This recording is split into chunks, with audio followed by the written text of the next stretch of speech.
Olá pessoal, sejam muito bem-vindos a mais um episódio do Planck Talks aqui do Colégio Planck e hoje com um tema super interessante. Vamos falar sobre Olimpíadas do Conhecimento. Vamos dar dicas, vamos entender quais são as Olimpíadas, para que servem, quais são os benefícios que os alunos têm ao se prepararem e ao realizarem as Olimpíadas e as vagas que existem para o acesso à universidade destinadas às medalhas olímpicas.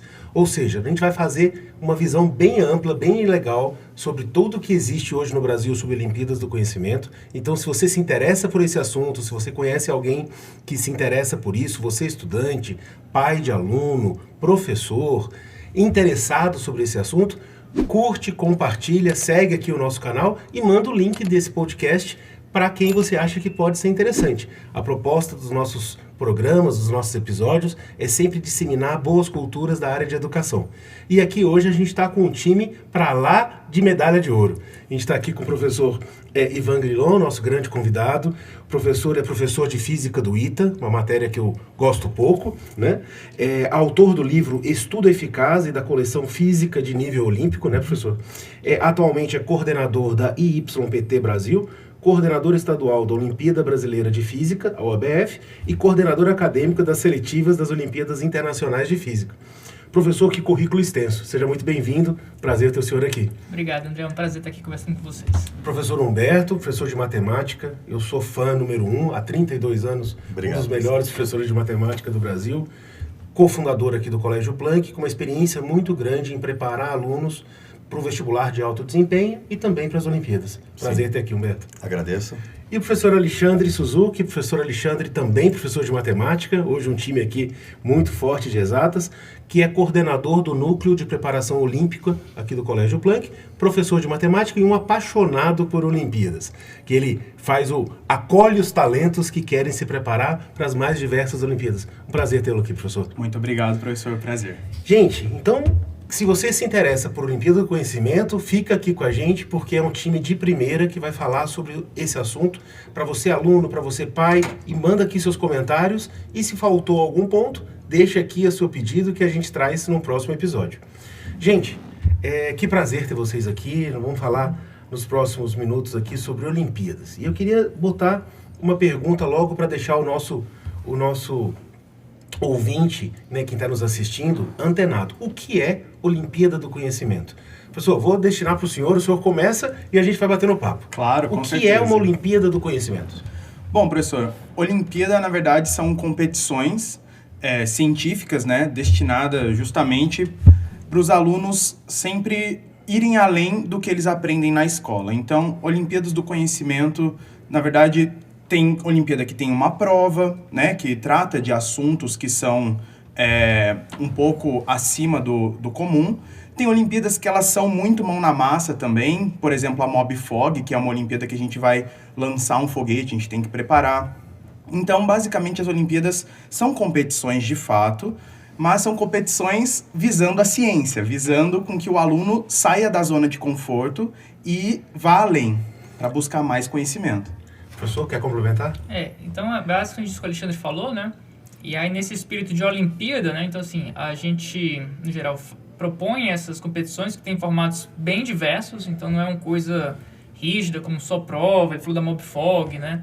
Das duas que eu trabalho na organização, né? Tem uma que é um pouco mais com enfoque em provas, outro é um enfoque mais experimental, né? E a ideia realmente é fazer o aluno ter a oportunidade de aflorar de acordo com as inclinações que ele ou ela tenha, né? Perfeito, professor Humberto.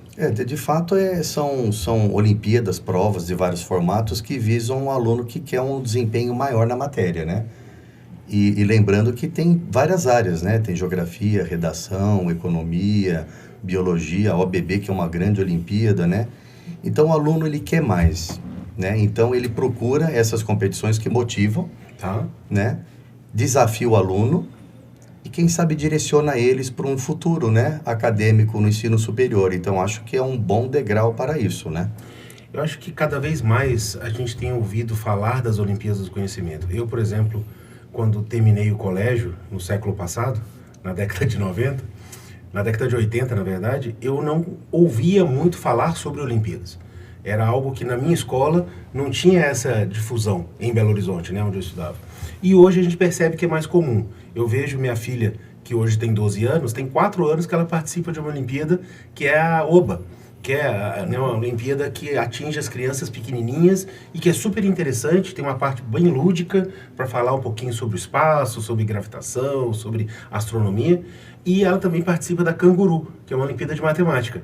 Como é que vocês enxergam essas duas Olimpíadas que, pelo menos dentro do que eu enxergo, pode ser que existam outras, mas que pegam as crianças desde piquititinhas, desde os seus 9 anos, 8 anos, participam dessas Olimpíadas e vão criando gosto pela ciência, criando gosto pelo desafio a mais. Como é que vocês veem isso? Olha, eu acho que quanto mais cedo a gente instiga a criança a buscar por conhecimento, a ser curiosa, ela cresce aprendendo a, como eu disse antes, querer mais. Então ela acaba aprendendo a se perguntar do mundo, por que isso? Por que aquilo? Tá. E aí, então, quanto mais cedo a criança ingressa nas Olimpíadas, ela se torna uma criança curiosa, um adolescente que está acostumado a ser curioso e que quer buscar a resposta. Agora, eu trouxe aqui o exemplo da minha filha, né? Porque é muito como um pai também, como alguns pais que estão nos assistindo. Precisa ser um aluno muito diferenciado para participar de Olimpíada? Tem que ser um aluno gênio? Tem que ser muito hábil para a Olimpíada? Ou um aluno com uma dedicação normal, ele pode se dedicar e ir galgando passos e criando gosto? Como é que é isso? É para um seleto grupo ou é para todos? Olha, as Olimpíadas nós temos várias. Hoje em dia, como o senhor muito bem disse, ela começa, né, a cultura olímpica está se disseminando.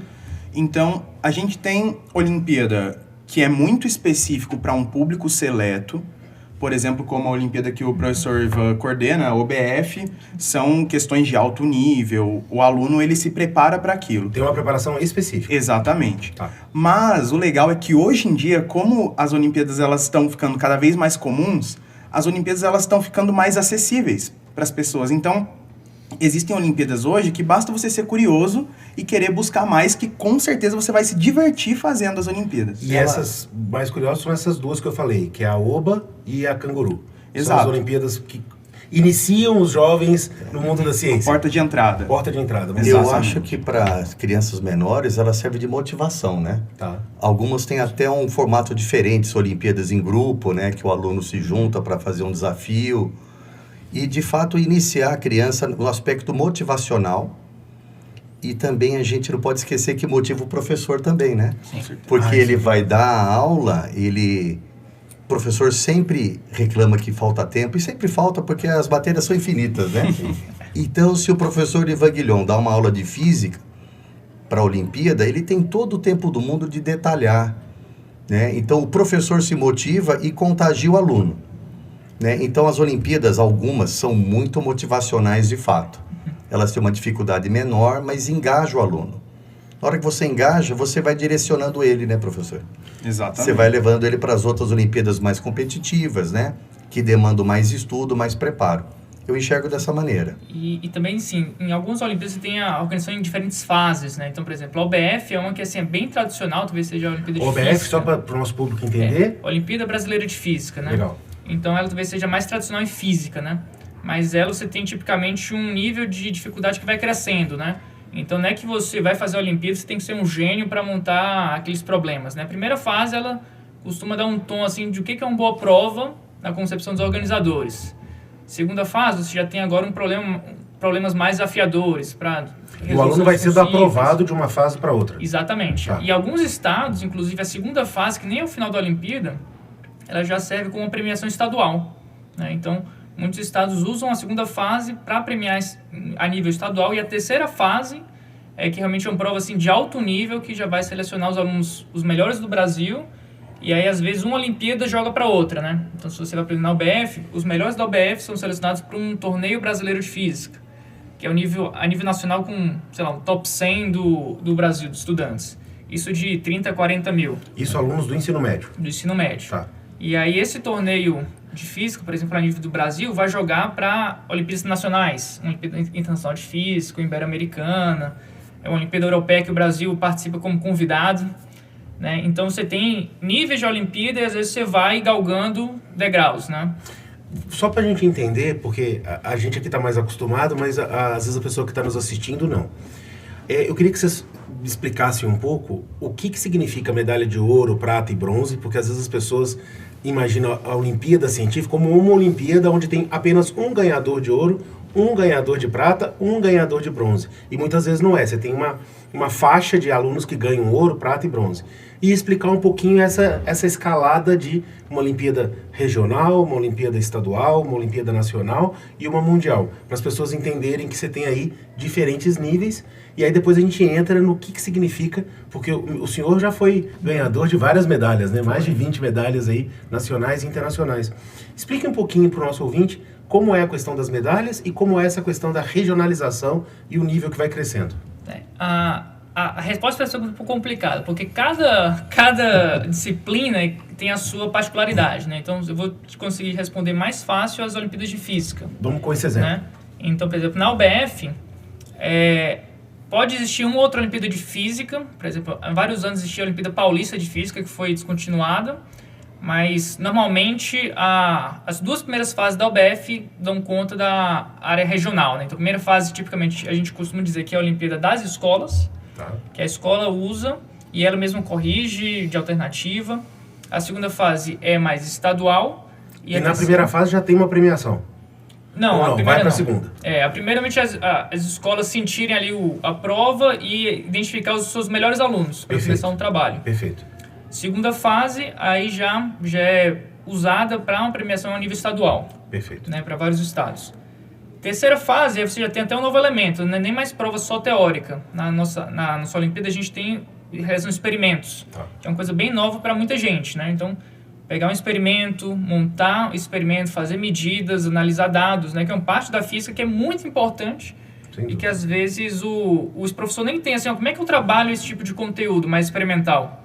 Então a Olimpíada pode servir até como um norte para isso e serve como premiação a nível nacional. Daí dessa Olimpíada a gente começa as seletivas das Olimpíadas Internacionais de Física. No caso da física, na UBF, começa com quantos mil alunos normalmente? Olha, a gente já chegou a ter no passado 100 mil estudantes. 100 mil? Teve pandemia, teve dificuldades de financiamento, e né, a gente diminuiu. Surgiu também a OBFEP, que é a Olimpíada Brasileira de Física das Escolas Públicas. Então, existem a OBF de todas as escolas e a OBFEP das escolas públicas. Perfeito.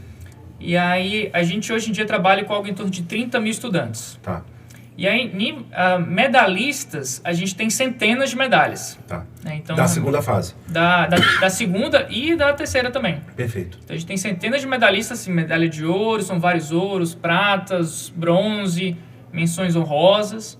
Né? Então, realmente, a gente distribui bastante premiação porque a questão não é só a gente identificar quem foi o melhor estudante. Até porque se numa prova com 8 questões, 10 questões, você tem pouca informação. Né? Então, a gente premia vários alunos e, normalmente, a gente procura ter algum percentual e também a gente tenta encontrar certos, vamos dizer, intervalos. Né? Então, assim, do 100 para o 101, teve um intervalo grande. Então, aqui eu consigo passar um corte. Mas chega a ser, desses 30 mil participantes, chega a ter 500 medalhas? Essa ordem de grandeza. Exatamente. E dessas 500, quantos vão para uma Olimpíada Mundial? E aí a gente chama os 100 melhores para uma seletiva. Né? Então, a gente trabalha com provas. E aí, assim, você já começa realmente a afinar, né, o funil. Então, nessa ordem, aí já começa a, inclusive, colocar a matéria de ensino superior. E na seletiva tem um preparo extra para eles, da própria OBF? Não, a gente costuma dar esse preparo quando a gente seleciona as equipes do Brasil. Perfeito. Né?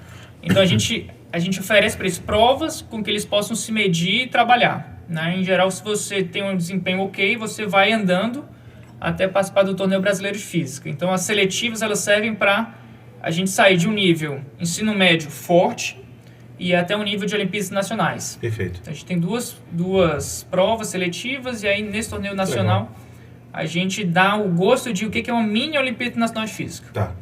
E aí a gente já está falando de quantos alunos? 100. 100? E aí desses 100 a gente premia 60. Então a gente usa até o mesmo critério das Olimpíadas Nacionais que... Imagina que você está fazendo um evento internacional de alunos de todo mundo. Né? Então, assim, esses alunos são muito bons. Então, você consegue premiar 60% de estudantes sem grandes problemas. E a gente premia isso para alunos de todo o Brasil. E aí desses 100, os que são medalha de ouro e prata são os que a gente manda para as Olimpíadas Nacionais. Aí a gente saiu de 30 mil para 100 e agora a gente vai para 14. Top 5 para a Olimpíada Nacional, os outros 5, Olimpíada Europeia, e os outros 4 a gente manda para a Ibero-Americana. Né? Então esses são os 3 times que o Brasil manda para as Olimpíadas Nacionais. Anualmente. Anualmente, exato. Espetacular. Quer dizer, o aluno é uma seletiva enorme e o mais, acho que eu imagino eu, e pelo que eu percebo nesses anos, esses 30 mil participando já é uma grande motivação, né? Sim. Porque ele participa, ele percebe, ele estuda mais física. Eu vejo os alunos meus que gostam mais da física, a Olimpíada é algo que brilha o olho, porque ele se sente ali com a oportunidade de conviver com colegas que gostem do mesmo assunto, que vão compartilhar ali daquele gosto, que vão passar um dia de tarde feliz estudando ali algo a mais, querem um livro mais difícil, querem um exercício mais difícil, querem uma aula, né, Humberto? Pedem uma aula com o professor, né? Eles querem desafiam, né? algo mais puxado, e aí isso vai, e eu percebo que um aluno, mesmo que seja de física, um aluno de Olimpíada de Biologia, uma Olimpíada de História, ele é um aluno mais organizado e ele tende a ter um desempenho melhor em todas as áreas, porque ele percebe o desempenho e o gosto pelo aprendizado.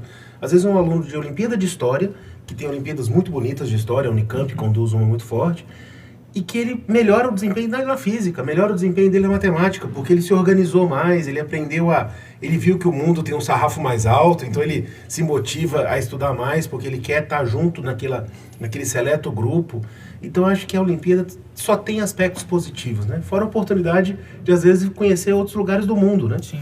Eu já tive amigos que foram para Olimpíadas Mundiais e que foi a primeira vez que ele pegou um avião para ir visitar um país diferente pela Olimpíada. Então, é uma oportunidade também cultural muito grande, né? Nós tivemos um colega que foi para a Rússia, lembra, Humberto? Renato Madeiro, que foi para a Rússia.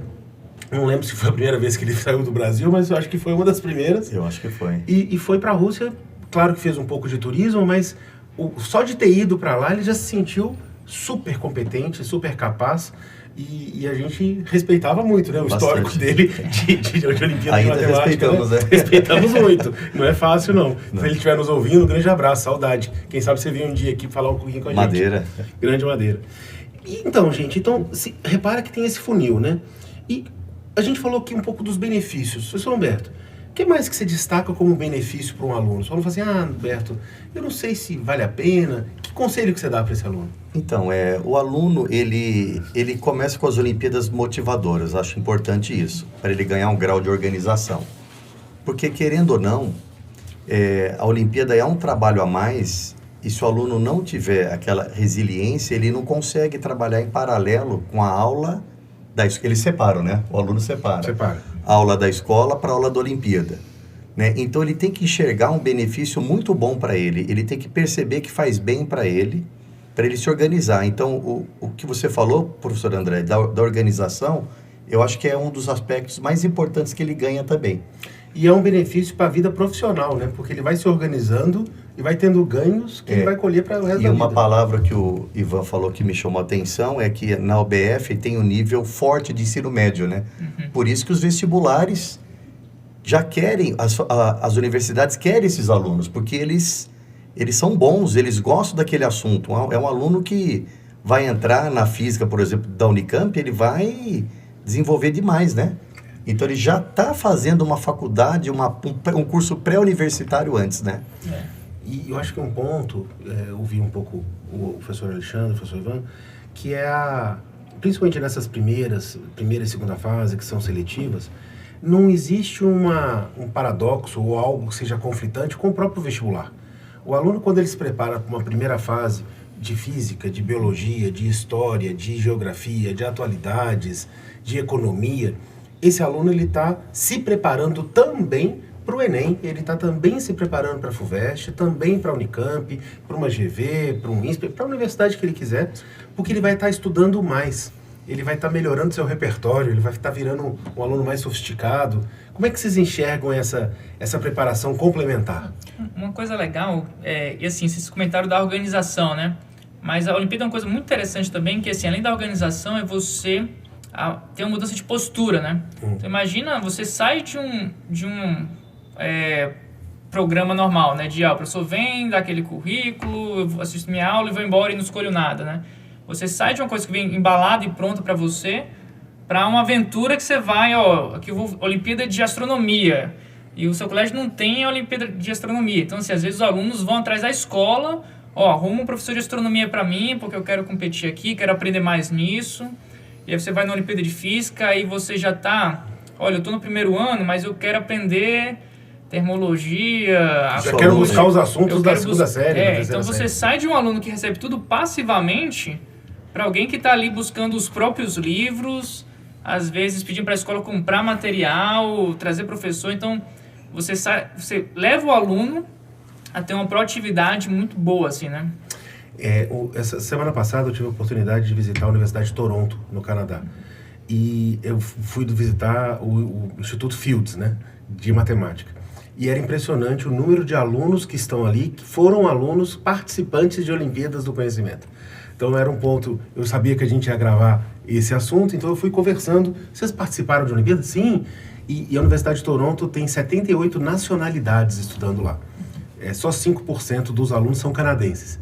Então tinha aluno do mundo inteiro, né? É um baú de diversidade cultural enorme. E eu perguntei para vários alunos que estavam ali tomando um café, convivendo ali à tarde, falei, vocês me desculpem, mas sou do Brasil, sou professor, queria conversar um pouco com vocês. E eles foram muito acolhedores. E a maioria dos alunos que eu conversei participavam de Olimpíadas no seu país. Tinha um aluno do Equador que participava, estava no colégio americano e participava, o pessoal da Índia com um volume grande, China, Estados Unidos, França. Então, é algo que é uma cultura mundial, né? A Olimpíada não é uma coisa que está só no Brasil. Isso me chamou muita atenção. E os meninos ali na matemática, trabalhando, a conversa deles é que vai ter a premiação da medalha Fields, e tem um professor lá que está concorrendo forte para essa medalha, então eles estavam orgulhosos de ter tido aula com o professor. Vai fazendo uma cultura de sempre respeitar e admirar a ciência, né? Respeitar e admirar o conhecimento. Isso eu achei muito bonito neles, porque eles admiravam o professor, falavam assim, eu tive aula com um professor que pode ser que ganhe a medalha Fields. Olha que honra. Quer dizer, a valorização do conhecimento, que a gente tem visto hoje a juventude muitas vezes valorizando, nada contra, mas às vezes aquele youtuber, aquele artista, ou aquela pessoa que teve uma visibilidade maior na mídia, mas sem muito conteúdo. E a gente fala assim, poxa, vamos admirar pessoas que fizeram, que pesquisam, que desenvolvem, que colaboram para o desenvolvimento. E isso me chamou muita atenção, que é mudança do olhar, fora a organização, fora a moldura da postura, é a mudança de ídolos. Isso para mim significou muito. Ver os meninos com o olhinho brilhando, falando, tive aula com o professor que pode ser que ganhe a medalha Fields. É algo que ele leva para a vida, né? E a Olimpíada proporcionou isso.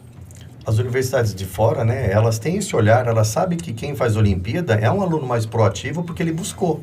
Sim. Ele não pegou na gôndola aquele produto empacotado, né? Exatamente. Então, e ainda bem que as universidades brasileiras estão caminhando para isso, né?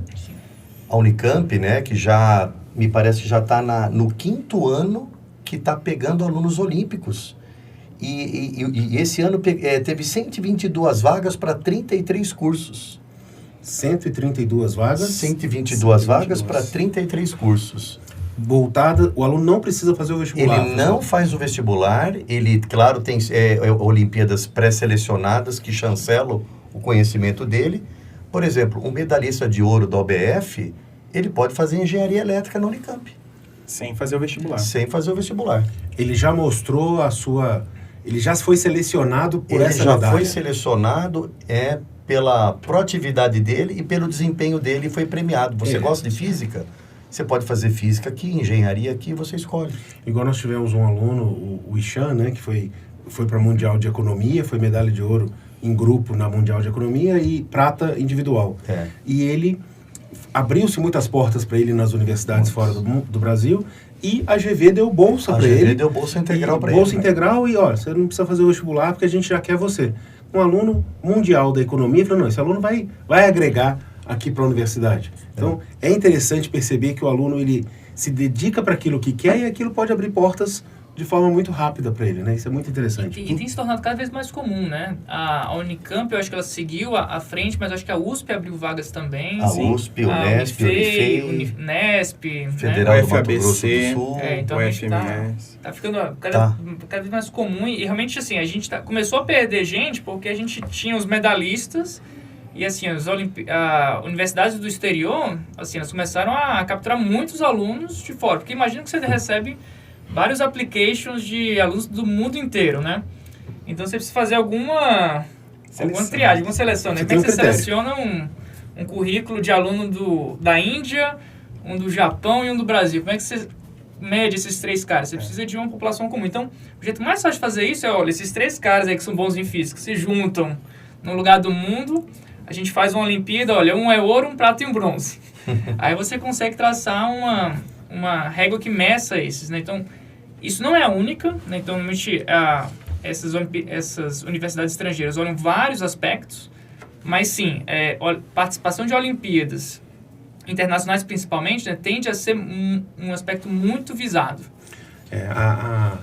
Eu acho que esse é um ponto que eu queria destacar um pouquinho aqui, que é essa percepção. A gente está falando muito do mundo acadêmico, muito da questão da nota, do estudo, do debruçar. E vocês enxergam que a Olimpíada do Conhecimento, ele colabora nas habilidades socioemocionais?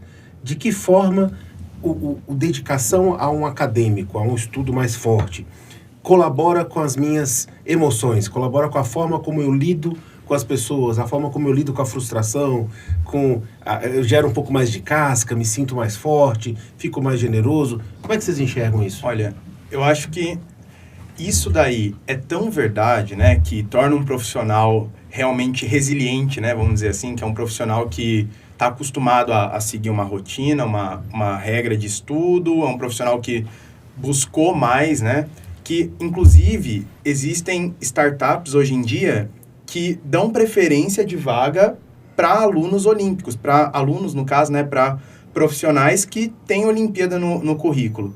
Justamente por isso. E um dos CEOs que eu ouvi falando, a explicação dele é falando que isso quer dizer que foi um profissional que correu atrás de algo a mais. Ele não ficou na mesmice, ele se desafiou, ele procurou se desafiar e conseguiu superar um desafio. Então, além de as Olimpíadas para a parte acadêmica, eu acho que para a parte profissional, hoje, também está crescendo com essas empresas novas, né? Professor Humberto? Mas a parte socioemocional, sem dúvida, o aluno ele é mais testado nisso. Porque ele sai da zona de conforto da escola dele, do professor dele, que ele tira a dúvida, professor, não dá para ter um pontinho aqui nessa questão? Eu fiz a conta. Ele não tem muito o que recorrer numa Olimpíada que tem uma régua externa, né? Então ele se prepara, ele tem grupos de estudo, ele tem uma aula dedicada nas escolas do período da tarde, por exemplo, né? Ele é submetido num outro lugar para fazer uma prova, às vezes tem uma prova em grupo, às vezes ele está numa aula preparatória e tem um colega do lado que ele não conhece, é o desconhecido que tira ele da zona de conforto. Saiu da zona de conforto, você fica mais atento e isso melhora a sua parte socioemocional, com certeza. Além disso também, desculpa interromper, as Olimpíadas que são em forma de prova também prepara o aluno em tempo de prova, prepara exatamente, o emocional do aluno fica mais preparado justamente porque ele fica mais calejado, né? E aí, como ele está ali sabendo se preparar com o tempo, sabendo ter técnica de prova para resolver alguma questão a mais ou a menos, isso também prepara o aluno. Com certeza. E uma coisa que eu falo bastante para o estudante estar começando a participar de Olimpíada é o seguinte, que às vezes eles acham que assim, olha, eu vou participar de Olimpíada, eu tenho que ganhar.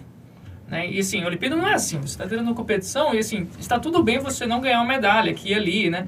Eu até recomendo que os alunos estão começando, olha, metralhe todas as Olimpíadas que você tem à disposição. Vai lá, faz matemática, faz química, faz biologia, o que você tiver no seu colégio, vai lá e faz.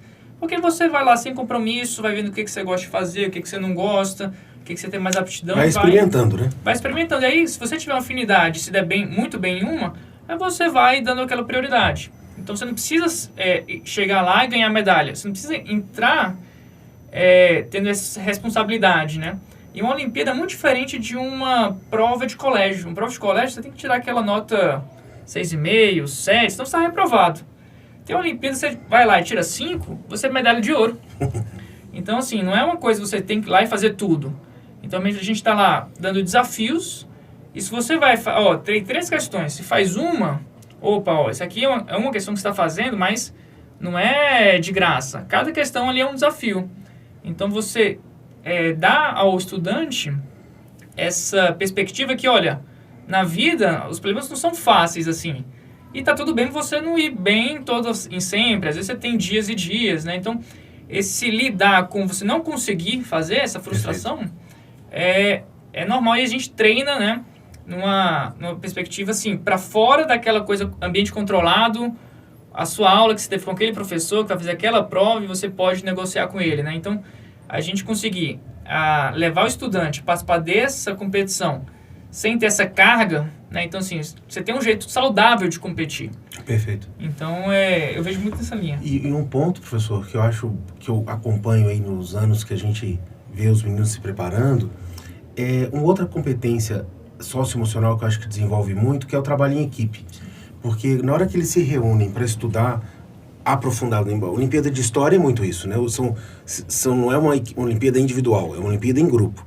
Mas mesmo as Olimpíadas que são individuais, eles se reúnem à tarde. Hoje mesmo, a gente vindo para cá, hoje você tem aula do que? Tem Olimpíada de Matemática, tem Olimpíada de História, tem Olimpíada de Química. Ele tem essa aula e ele vai trabalhar junto. Então ele vai treinar a sua humildade, porque ele vai ter que falar, poxa, não sei, me ajuda aqui. Ele vai treinar outra competência oral que ele vai explicar para o colega. Ele vai aprender a lidar com conflitos, que vai ter aquele que às vezes é um pouco mais nariz em pé, ele vai ter que saber administrar, tem o outro que ele quer apoiar, que ele quer ajudar. Então eu acho que aprende uma competência fundamental para hoje em dia, que é o trabalho em grupo, e entender que sozinho você não chega a lugar nenhum. Você precisa do professor, você precisa dos seus colegas, você precisa de autores de material que vão preparar ali questões diversificadas para você treinar. Então, ensina essa competência do trabalho em grupo, do trabalho em equipe, e que sozinho você não chega a lugar nenhum. E num nível sempre alto. Então, acho que isso também é um aprendizado espetacular para os alunos que se preparam de Olimpíada. Com certeza. Agora, só para deixar... A gente já falou um pouquinho aqui, e você colocou, professor Ivan, da importância do aluno testar várias Olimpíadas, né? Vamos deixar claro aqui na nossa audiência que Olimpíadas são as mais importantes do Brasil. Quase assim, porque aqui no Planck a gente prepara para um monte. E são dezenas quase. Mas quais as mais importantes que vocês lembram e quais as áreas do conhecimento que existem? O professor trouxe até uma lista, né, professor? Eu tenho algumas. É fundamental. A gente tem nosso guia aqui para não confiar na memória. Só vou dar historicamente são as de matemática, né? Que surgiram no século XIX, no leste europeu. Então elas puxaram muito, né? Eu sei que no Brasil a Paulista de Matemática é de 1977. Depois veio a OBM em 79. Então, puxando um pouquinho a sardinha para o nosso lado, as de matemática são as que puxaram esse mundo, né? E aí foram surgindo outras, né? Sim. Tá. Aí você tem a sequência. É que parece os desafios, né, Alberto, antes de passar a palavra para o professor Alexandre, que são aqueles teoremas da matemática que não tem solução. Parece que as Olimpíadas nasceram ali, né? Tem aqui um desafio que ninguém sabe ainda resolver. Vamos botar aqui mentes frescas pensando nisso. Mas uma cereja do bolo. Quando eu fazia as preparações para ITA, IME, eu colocava uma de Olimpíada no final, porque era a cereja do bolo, né? Não ia cair no ITA e no IME. Você quebrava o aluno, né? E mostrava o alcance que tinha a matéria. Então, elas são de uma beleza artística, técnica muito grande. Isso, para quem já gosta, motiva demais. Eu tenho uma história, o professor Humberto já conhece essa história, porque estamos juntos há décadas, né? Mas há muito tempo, professor Ivan, eu estava dando aula na turma ITA, e eu estava resolvendo uma questão de ótica. Então era um prisma, tinha uma luz e tinha dispersão, e a luz assim incidia num anteparo, e tinha uma bolinha que era lançada por cima do prisma. Era uma questão muito multidisciplinar de vários aspectos da física. E eu fiz de um jeito na raça e gastei uma lousa inteira. Aí um aluno levantou a mão e falou: professor, por que você não usa o teorema de Menelaus para dentro desse triângulo? Eu falei: por um simples motivo, eu não sei nem o que é. Então eu não conhecia o teorema de Menelaus. E ele era um aluno olímpico que tinha estudado esse teorema, que era uma ferramenta que se aplicava exatamente para aquela situação física ali descrita. E ele resolveu de forma linda. E eu falei: bom, aprendi. Na próxima aula, eu falei: gente, vamos fazer aqui na base do suor, e tem a solução bonita, que é usando o teorema de Menelaus. Quer dizer, para o professor é até uma oportunidade de aprender. Eu era um professor dando aula, ensinando, eu tinha ali um conteúdo para passar para os alunos, mas tinha um aluno sentado com um conhecimento além do meu na aplicação de um teorema matemático numa questão de física. E eu fiquei super feliz naquele dia, porque mostra que a gente está ali juntos, né, aprendendo. E esse aluno me deu uma lição no sentido de, olha, uma aplicação matemática, um aluno que tinha ido para a Olimpíada, mundial de matemática, e que estava ali se dedicando a se preparar para o ITA, que são preparações um pouco distintas. Mas, professor, responda lá. Quais são as principais Olimpíadas? Não, professor, imagina. Não, só para, antes de responder ainda, só para complementar também, né, e juntar uma coisa que a gente tinha falado antes também, isso é tão legal de ver um aluno assim que sabe algo a mais, e é tão importante começar desde pequeno, no 4º, 5º ano, com as Olimpíadas de entrada, que quando o aluno, ele consegue se superar e consegue ver a medalha materializada, né, a vitória dele materializada num objeto, o sentimento dele por querer mais fica mais forte, né? E aí torna um aluno que sempre busca ter uma mente um pouco mais aberta, resolver problemas diferenciados. Perfeito. E por isso que as universidades hoje, né, do Brasil estão começando agora com isso, de trazer esses alunos sem fazer vestibular. Então, hoje, as principais Olimpíadas que a gente tem, né, olhando agora para a parte universitária da coisa, tá? Quais são as Olimpíadas que as universidades de ponta do Brasil aceitam, que com certeza são as principais, tá? A gente tem, entre as brasileiras, a gente tem algumas: Olimpíada Brasileira de Biologia, Olimpíada Brasileira de Física, a Olimpíada Brasileira de Informática, que inclusive a última fase é no ITA também, né? E isso é muito legal também. As Olimpíadas levam a gente para conhecer lugares. Universidades, cidades. Exatamente. OBM, né, que é a Brasileira de Matemática, OBMEP, OBQ, que é a de Química, OBR de Robótica, OBA de Astronomia, ONC, Nacional de Ciências, ONHB de História, e por aí vai. As brasileiras, as principais são essas, entre algumas outras, e logo depois, como o professor Ivan muito bem disse, quando você se classifica, você ganha uma vaga, provavelmente para uma Ibero-Americana, né, e aí vai crescendo. Então, Rio Platense, né, em matemática, por exemplo, se você é medalhista na OPM, na Paulista, você consegue uma vaga para Rio Platense e por aí vai. Perfeito. Tanto que a Olimpíada Brasileira de Matemática, a OBM, você tem que ser convidado, né? Então, você tem que ter ganho uma medalha em outra Olimpíada de nome. As internacionais, só a participação gera pontos no quadro das universidades. Exatamente. Não precisa nem medalhar. Só de estar lá, você já Só está no de estar lá, seleto. ele passou por um crivo. É a analogia, a honra de estar numa Olimpíada, né? Uma Olimpíada desportiva. Só de estar ranqueado e ter índice para estar na Olimpíada já é uma honra para o atleta. Estou no final dos 100 metros livre, os 8 finalistas. Nossa, então, eu não medalhei, mas eu sou o oitavo melhor do mundo. Então, às vezes eu não estou nem na final, mas eu fui classificado para representar o meu país nos 100 metros rasos.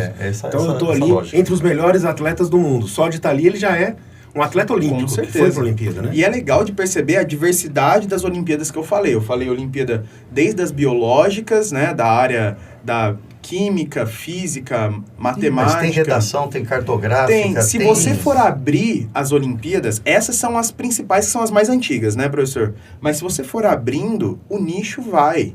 Tem a OBCOM de economia e por aí vai. Raciocínio lógico. Eu estava pesquisando essa semana, eu achei até que tinha uma Olimpíada agropecuária. Tem a Olimpíada de medicina. E eles vão criando, porque são nichos de alunos que querem se dedicar àquilo, né? E um ponto que vale ressaltar, a gente já teve episódios que a gente já falou sobre isso, as universidades estão diversificando a forma de acesso, né? Então, antes era só o vestibular tradicional, aí começou INSPER, GV, Einstein de medicina a fazer no vestibular uma primeira etapa, uma prova discursiva, cognitiva, raciocínio, e uma segunda fase de entrevista. Aí agora já tem universidades que estão aceitando Olimpíadas, cada vez mais, e também universidades que estão aceitando o SAT, que é o Enem americano, né? Que é essa prova mundial, que é a Scholastic Evaluation Test, que é justamente para poder dar outras oportunidades de selecionar alunos.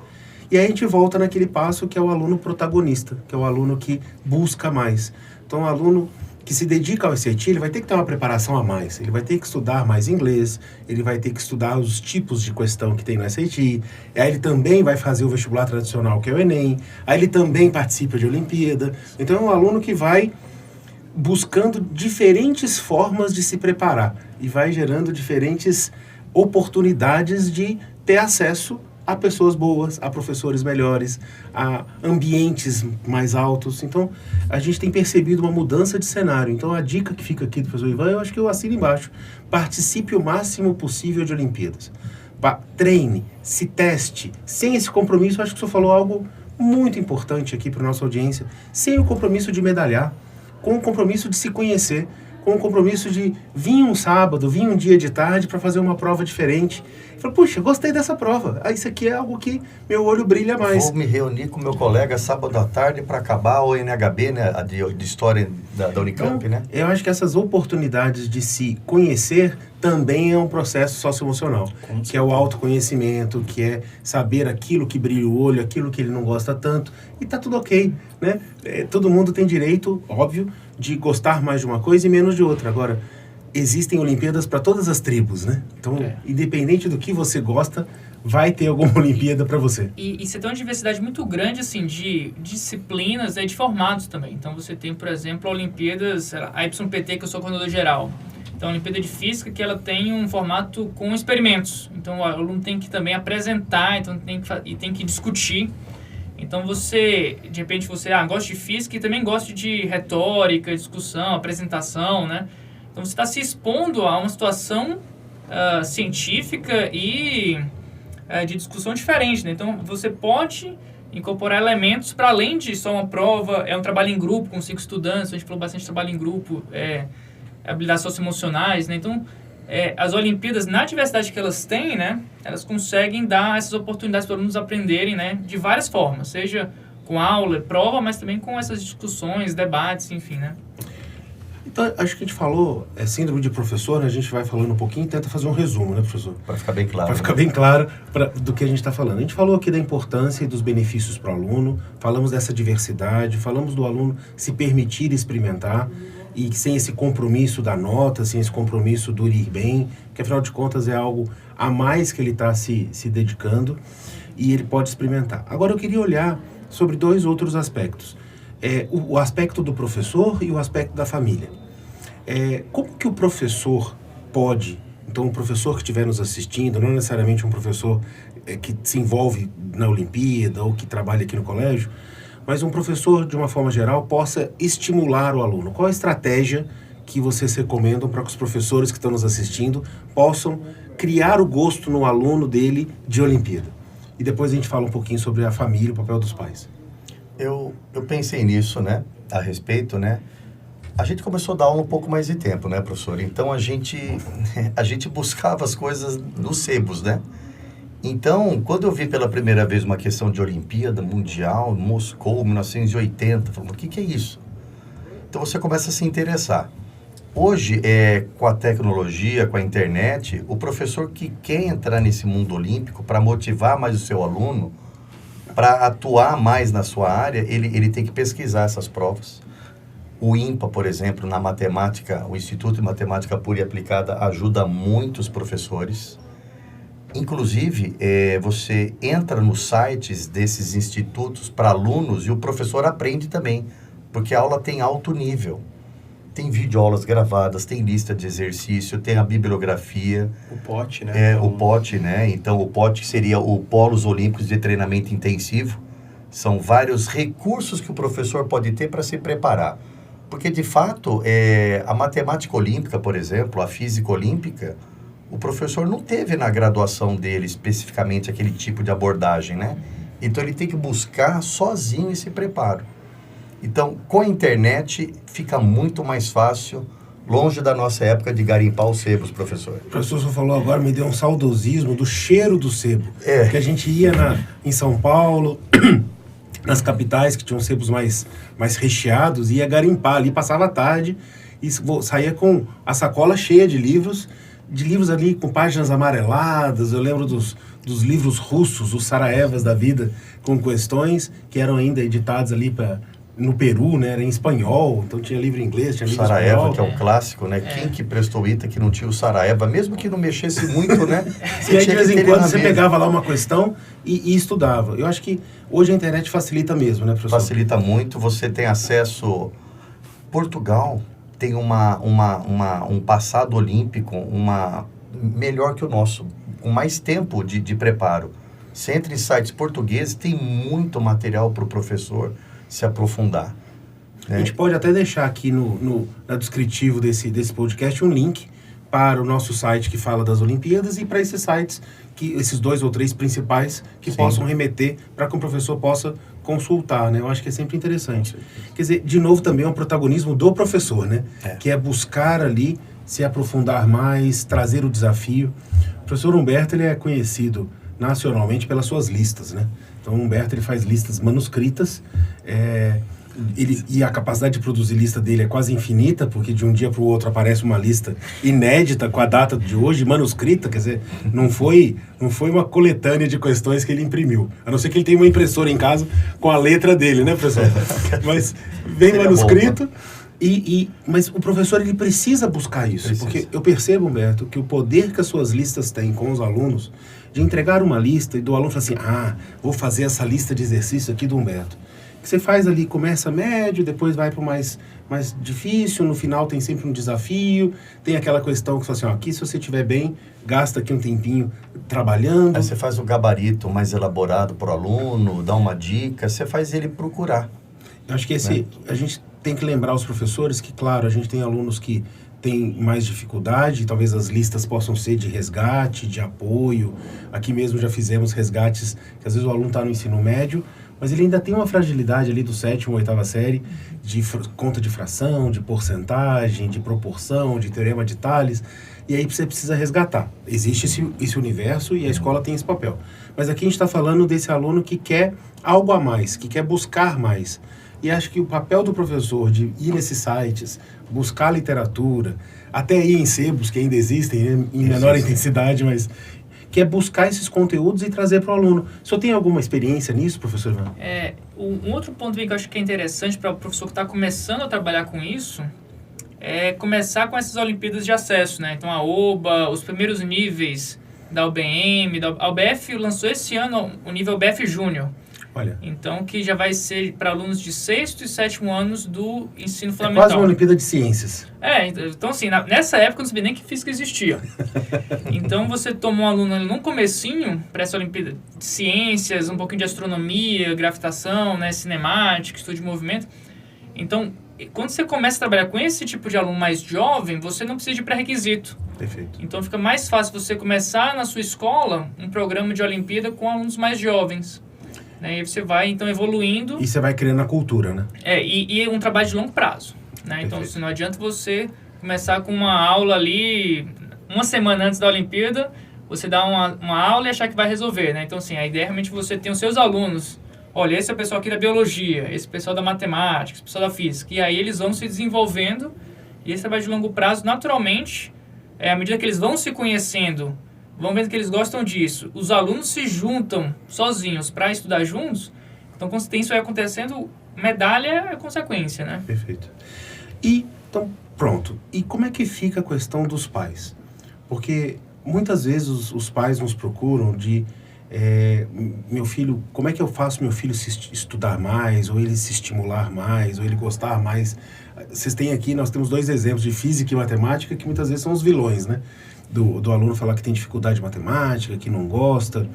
Claro que tem ali o papel do professor nos anos iniciais de criar o gosto e, no geral, o trauma da criança, né? Plantar a semente da beleza da física, da química, da língua portuguesa e assim por diante.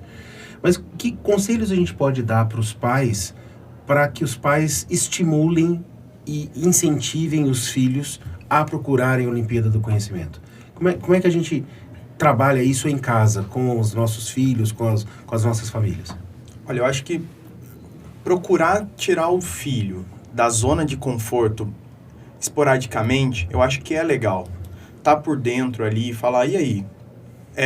Como é que tá isso daqui? Olha para matemática, por exemplo. Filho, me explica, desperta a curiosidade no estudante, perguntando para ele, fazendo ele explicar, mas essa fórmula aqui, da onde veio? Aí ele não vai talvez saber, vai buscar, vai perguntar para o professor, para o plantão para poder explicar e ainda cria um vínculo, né? É um tempo de qualidade passando juntos. Claro, né? Claro. Me desculpem, que eu estou com essa viagem fresca na cabeça. Eu estava conversando com o professor Humberto ontem, ele sabe o que eu vou falar. Que numa dos prédios que eu visitei da universidade, que é uma cidade, a Universidade de Toronto, tinha uma frase, professor Ivan, que vem muito ao encontro do que eu acredito. E que dizia assim: nem sempre o aluno vai lembrar do conteúdo que você ensinou, mas com certeza ele vai lembrar do sentimento dele durante a sua aula. Então, assim, às vezes ele não lembra do conteúdo, mas ele lembra da relação de afeto, da relação de preocupação, do cuidado, do carinho. Esse sentimento, ele é inesquecível. E sem essa alegria, sem esse carinho, sem esse contato humano do professor com o aluno, não tem aprendizado.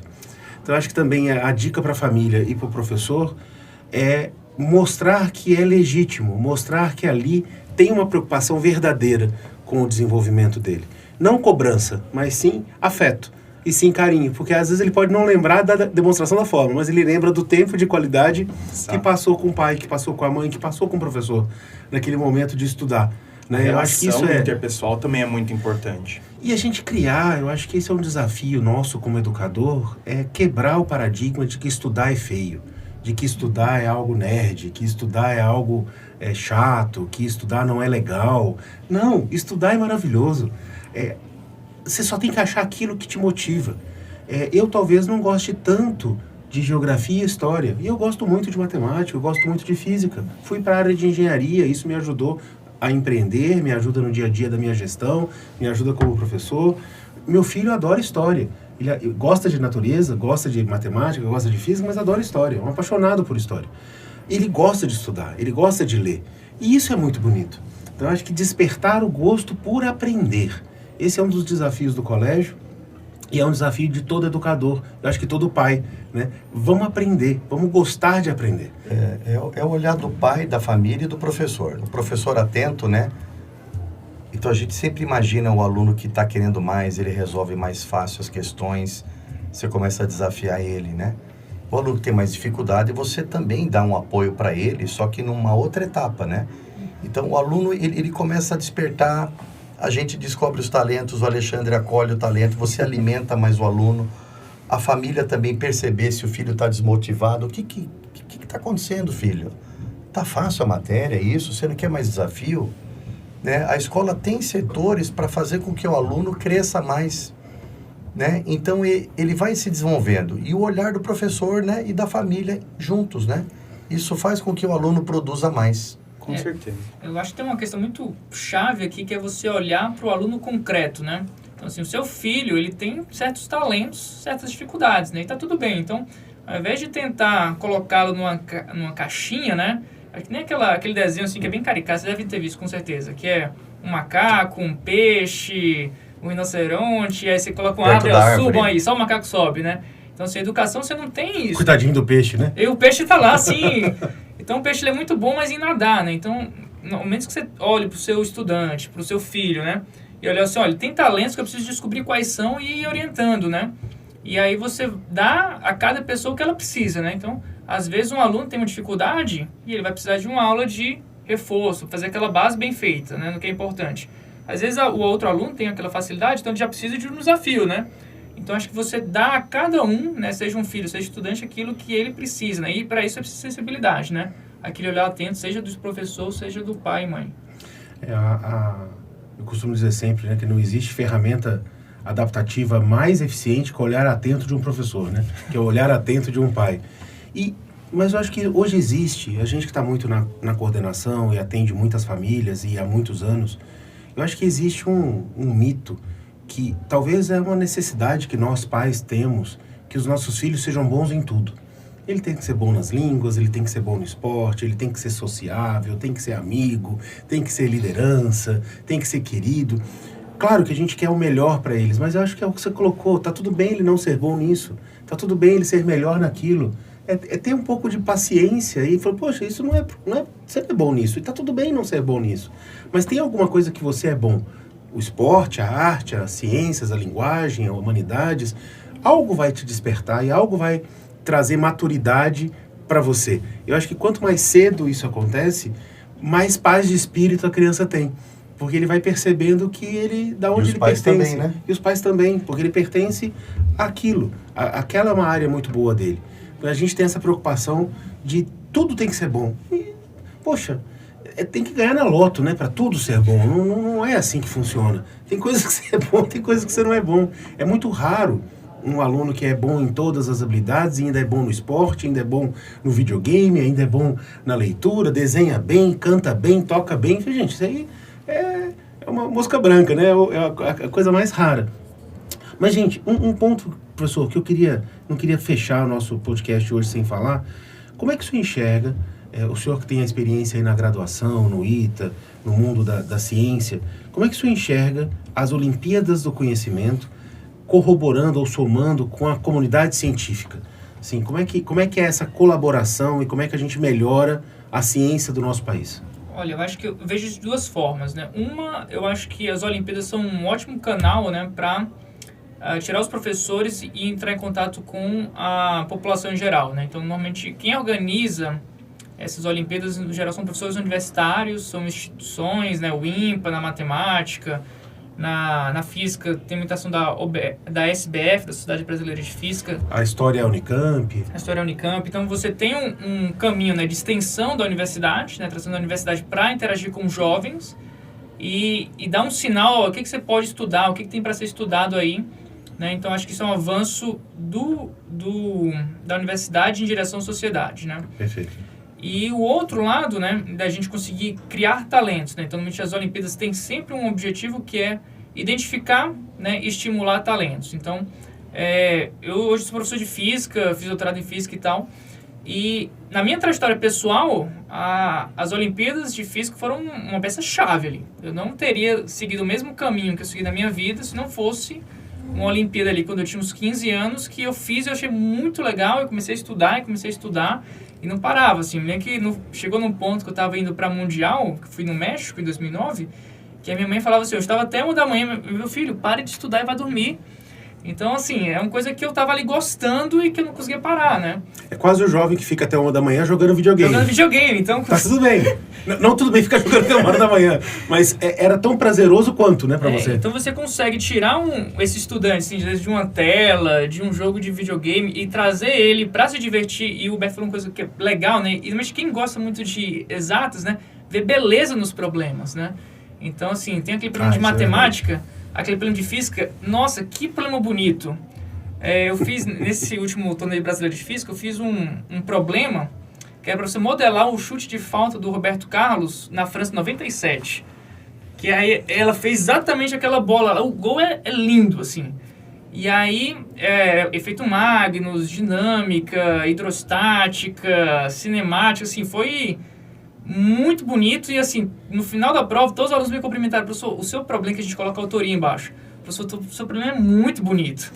E aí depois a gente deu uma palestra, né, para os alunos participantes. Falando sobre o problema. Sobre o problema, né? Então o problema é objeto de uma palestra inteira. E eu comecei a palestra com um chute de falta. Então comecei a ver lá. Mas esse gol é ícone, porque tem jogadores que tentam replicar ele. E não conseguem, né? E não consegue direito.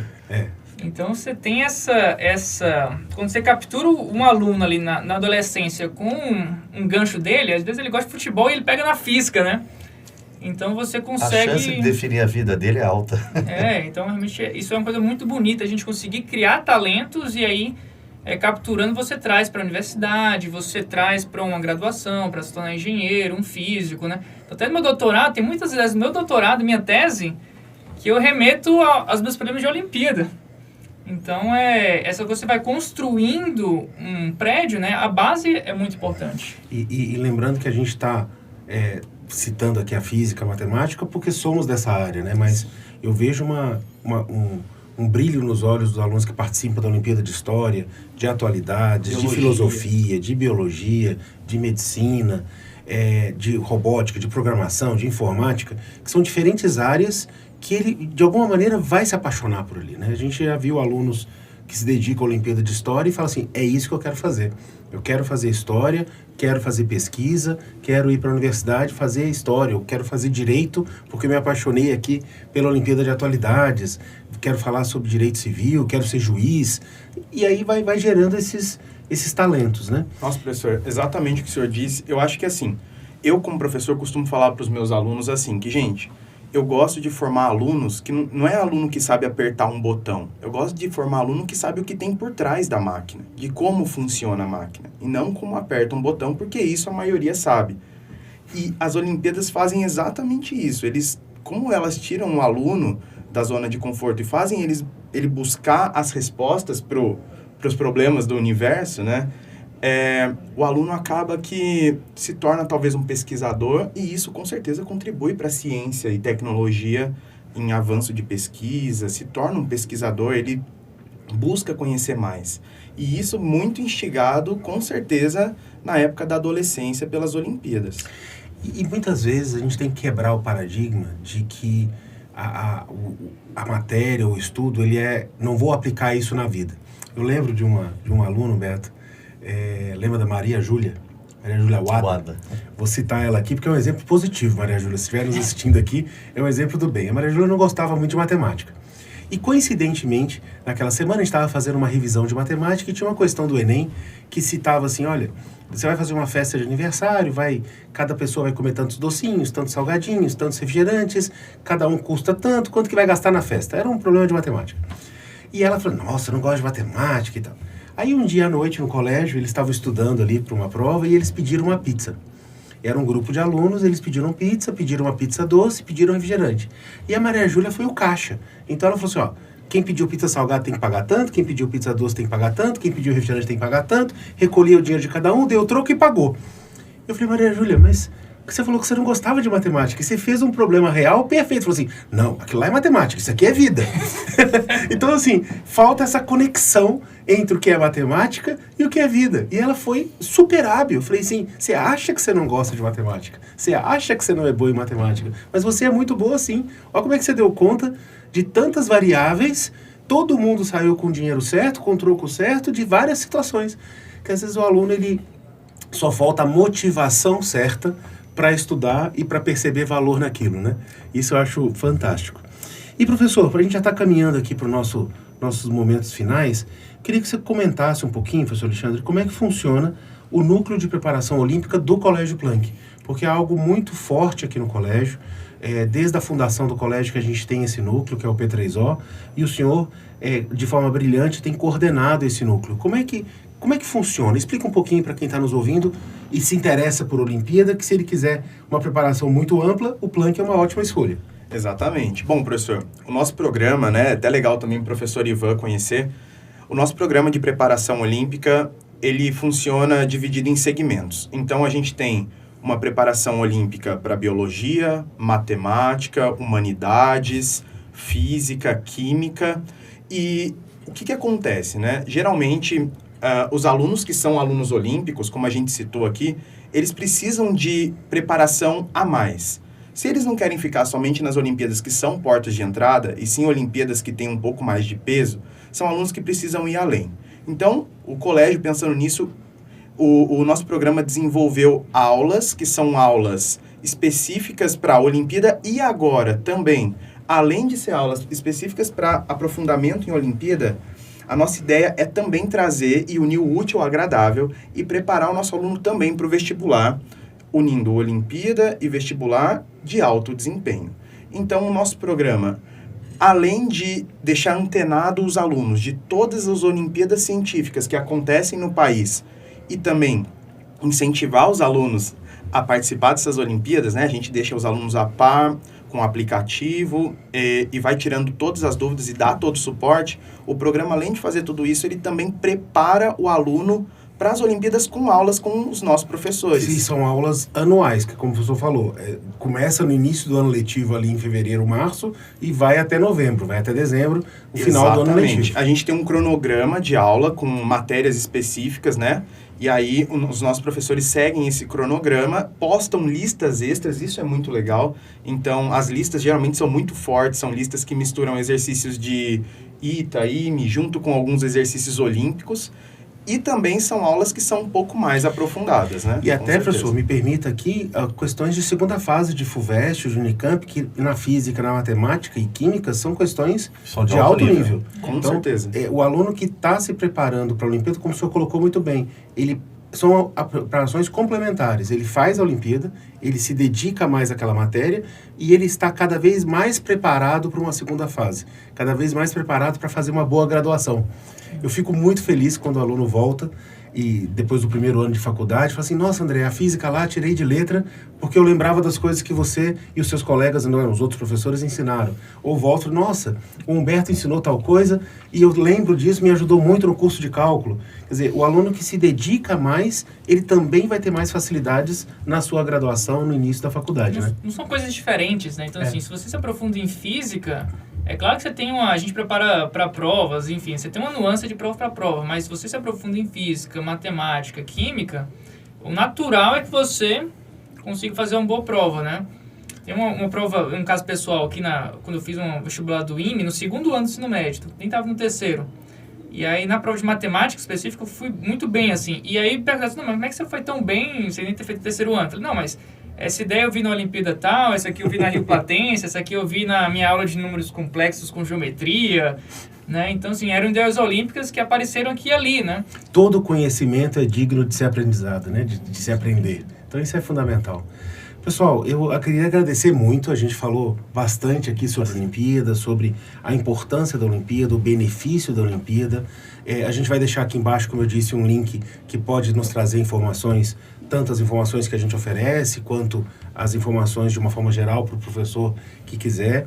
Lembrando que você, pai, você, mãe, tio, avô, que está assistindo, irmão mais velho, estimule o seu filho, o seu jovem que está mais perto ali, a participar das Olimpíadas. Só existem ganhos. Eu não enxergo aspecto negativo nenhum em participar a mais de Olimpíada. Você pode fazer preparação para alguma Olimpíada e pode fazer um monte de Olimpíadas. E aí depois você vai escolhendo qual que você quer se dedicar, porque não dá para se preparar para todas, porque haja horas por semana. Mas, gente, queria agradecer muito a presença de vocês. Foi um prazer, professor Humberto, professor Alexandre, professor Ivan. Obrigado. A você que está nos assistindo, não esquece de curtir o nosso canal, de marcar ali o sininho, de mandar o link para alguém que você acha que é importante assistir. Comenta aqui embaixo, deixa sua dúvida, deixa seu comentário, o que você achou, que aspectos que você acha que a gente pode voltar a trazer aqui no próximo episódio do Plank Talks. Então, gente, muito obrigado mesmo. É um prazer ter falado com vocês, sair aprendendo mais. Essa é a minha vantagem aqui, eu sempre saio melhor do que eu entro. Foi um prazer, obrigado por terem compartilhado. E para você, até o nosso próximo episódio. Toda terça-feira, às 19 horas, a gente lança um episódio novo do Plank Talks. Tchau, gente. Obrigado.